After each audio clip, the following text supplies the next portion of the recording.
When jobs go wrong. Here's a good example of how an easy job can double in both labour and time very, very quickly. This inquiry came through Facebook, and after a few messages and photos, I sent over a quote and it was accepted to replace and fit 4 new downlights. Now, upon arriving to the job and starting to dismantle the old lights, I had realised one or two things. One, they were on a 12-volt driver and they were riding 2-core 0.5 flex, which is no good. This meant I had to partially rewire the bathroom light so they had an earth and mains 230-volt backup. I couldn't then turn around to the client and say, hey, yeah, that quote I gave you, it's now doubled in price, because at the end of the day, it's not down to earth. So you might be wondering, Brad, why didn't you go and have a look at job in the first place? That way you would have known the lights needed rewiring.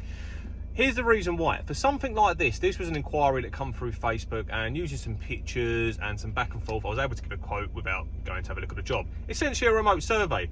Now, if I was to go and have a look at a job like this, quite a small job, something where the margins aren't as big, but it is still worthwhile for me if I can do a remote survey. If I was to go and have a look at the job in person, I would then need to price my time into the quote I send over, making the job more expensive, and I've got more of a chance of losing a job that way.